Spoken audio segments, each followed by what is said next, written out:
Oi, pessoal. Sabe aquela sensação numa conversa, quando parece que ninguém está ouvindo de verdade, só esperando a vez de falar? Pois é. É bem comum, né? Totalmente. E é justamente sobre isso a regra 9 do Jordan Peterson no 12 Regras para a Vida. Presuma que a pessoa com quem está conversando possa saber algo que você não sabe. Hoje a gente vai mergulhar num trecho do livro para entender por que essa presunção, que parece simples, é na verdade bem profunda. Exato. E o interessante é que o Peterson não trata isso só como boa educação, sabe? Ele coloca como uma ferramenta essencial mesmo para pensar melhor, para aprender e até, olha só, para organizar a própria mente. Organizar a mente, como assim? Ele diz que a psicoterapia de verdade, por exemplo, não funciona dando conselho, funciona com essa escuta genuína. Porque para ele, essa conversa onde a pessoa pode se articular livremente com alguém ouvindo de fato. Isso por si só já é um processo que ordena os pensamentos. É terapêutico nesse sentido.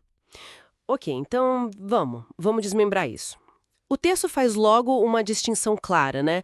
Dar conselho, que às vezes é só um jeito de, sei lá, encerrar logo a conversa ou parecer que a gente sabe mais. Ou de se sentir no controle, talvez. Isso. E do outro lado tem a escuta de verdade, que é mais exploratória. Ele até cita rapidinho um caso de uma cliente que, só por ser ouvida atentamente, começou a revelar umas coisas super inesperadas. Mostra como as pessoas são, né? Complexas. Esse caso é um exemplo do inesperado que pode surgir. Mas a necessidade dessa escuta profunda fica ainda mais clara quando ele descreve casos mais difíceis, como o da senhorita S. Ah, sim, esse caso é marcante no texto. Muito. Uma pessoa com a história toda fragmentada, sem certeza sobre ter sofrido abusos sérios. Ele usa uma expressão forte, né? Cacofonia ambulante. Nossa! Alguém cuja identidade, cuja narrativa pessoal estava tão confusa que não formava um todo coerente. Chegou ao ponto de ter um currículo de 50 páginas, que incluía até sonhos. Imagina. Surreal. E o ponto-chave ali, pelo que entendi, não é só a complexidade dela, mas a atitude de quem está ouvindo, certo? Ele não tentou simplificar, colocar numa caixinha, ah, ela é vítima, ou ah, ela é culpada. Exatamente. Ele resistiu a essa tentação. Preferiu só escutar. Escutar a confusão toda. E aqui entra uma ideia central do Peterson sobre isso, e talvez a mais radical, Que é? que a memória não é um replay do passado, não é um vídeo, é uma ferramenta que a gente usa para descobrir como agir no futuro. Faz sentido. E aí, impor uma narrativa pronta, mesmo que com boa intenção, tipo, não, você foi só uma vítima inocente, pode acabar distorcendo essa ferramenta. A forma como a gente ouve e depois reconta o passado para ele, literalmente molda o futuro que a gente consegue navegar. O presente, nesse sentido, pode sim alterar o passado útil. Nossa, isso é muito interessante. E conecta com outra coisa que ele fala. Ouvir o outro ajuda a organizar o nosso próprio pensamento. Exato. Falar com alguém que está realmente ouvindo não é só desabafar. É quase como pensar em voz alta, mas de um jeito mais estruturado. O ouvinte funciona como um parceiro, né? Que ajuda a testar e refinar as ideias. É um colaborador do pensamento. E, para tornar isso prático, ele até cita uma técnica do Carl Rogers, um psicólogo famoso. Qual técnica? Antes de você dar a sua opinião ou resposta, você resume o que a outra pessoa acabou de dizer. Mas não de qualquer jeito. Resume de uma forma que a pessoa diga, sim, é exatamente isso. Entendi. Mas isso não pode deixar a conversa meio lenta, meio artificial no dia a dia? Olha, pode parecer um pouco estranho no começo. Exige uma certa disciplina, claro. Não é o nosso modo automático de conversar. Imagino. Mas os benefícios, segundo eles, são enormes. Primeiro, você garante que entendeu mesmo o que o outro disse. Evita aquela coisa de discutir com uma versão distorcida do argumento do outro. A tal falácia do espantalhão. Ah, sei qual é.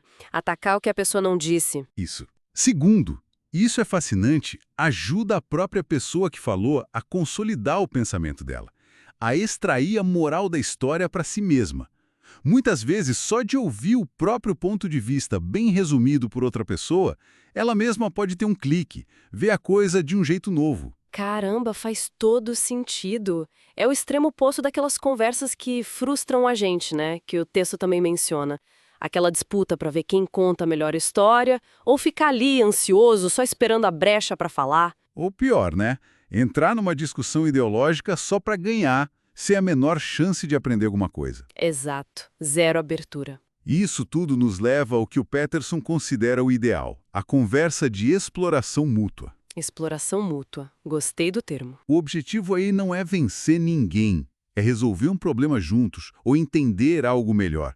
Precisa ter reciprocidade e, principalmente, a humildade de admitir que talvez o que a gente sabe agora não seja suficiente. É nesse tipo de conversa que as máscaras caem, sabe? E o aprendizado de verdade acontece. É um desafio cultivar essa abertura. Sem dúvida. Levanta a questão de como a gente faz isso na prática, né? Pois é. Então, no fim das contas, o que fica dessa regra toda? Para mim, a grande mensagem é que a sabedoria não está só no conhecimento que a gente já acumulou. Está mais na disposição de continuar buscando, de aprender sempre. Concordo. E o começo disso tudo é a humildade.